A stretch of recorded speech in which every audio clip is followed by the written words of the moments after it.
Hello every one. അപ്പം ഞാനും ചേട്ടായും D ജെയും ഉണ്ണിയും കൂടെ ഒരു റോഡ് ട്രിപ്പിലാണ്. ഞങ്ങൾ ഓസ്ട്രിയയിലേക്കാണ് പോകുന്നത്. ഓസ്ട്രിയ. ജർമ്മനിയിൽ നിന്ന് ഓസ്ട്രിയയിലേക്ക് ഓൾമോസ്റ്റ് ഒരു 3 hours ഡ്രൈവ് ഉണ്ടായിരുന്നു നമ്മൾ പോകുന്ന ഡെസ്റ്റിനേഷനിലേക്ക്. ഇതൊരു റോഡ് ട്രിപ്പ് പോലെയാണ് ഫസ്റ്റ് ഡേ ഞങ്ങൾ പ്ലാൻ ചെയ്തത്. ടോട്ടൽ 3 day ട്രിപ്പായിരുന്നു കേട്ടോ. ഇതുപോലെ ഞങ്ങൾക്ക് വേണ്ട എല്ലാ വ്യൂസും റോഡിലുണ്ടായിരുന്നു. ഡി ജെക്ക് വേണ്ട കാറും എനിക്കും ഉണ്ണിക്കും ഒക്കെ വേണ്ട സ്നോയും ഫ്രോസ്റ്റും എല്ലാം സൈഡിലുണ്ടായിരുന്നു. നല്ല ഫോഗും ഉണ്ടായിരുന്നു. ഇടയ്ക്ക് ഞങ്ങളൊരു സ്റ്റോപ്പ് എടുത്തു. നല്ല വിശപ്പുണ്ടായിരുന്നു. മഗ്ഡിയിൽ നിന്ന് ഫുഡ് കഴിച്ചു. പിന്നെയും ജേർണി സ്റ്റാർട്ട് ചെയ്തു. ഞങ്ങൾ എയർബിഎൻബിയിൽ എത്തിയപ്പോഴേക്കും ഏകദേശം സൺസെറ്റ് ആയിട്ടുണ്ടായിരുന്നു. അതുകൊണ്ട് പുറത്തൊന്നും എക്സ്പ്ലോർ ചെയ്യാൻ പോയില്ല. അന്നത്തെ റോഡ് ട്രിപ്പ് അവസാനിച്ചു.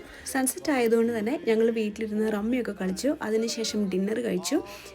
ഈ ട്രിപ്പിൻ്റെ 3 ഡേയിലെ ട്രിപ്പിൻ്റെയും ഫുൾ വീഡിയോ എൻ്റെ യൂട്യൂബ് ചാനലുണ്ടായിരിക്കും കേട്ടോ. അപ്പം ഡേ 1 ഇന്ന് അപ്ലോഡ് ആയിട്ടുണ്ട്. എല്ലാവരും പോയി വീഡിയോ കാണണം. നിങ്ങളുടെ ഫീഡ്ബാക്ക് കമൻസിൽ കൂടെ അറിയിക്കണം. Bye bye.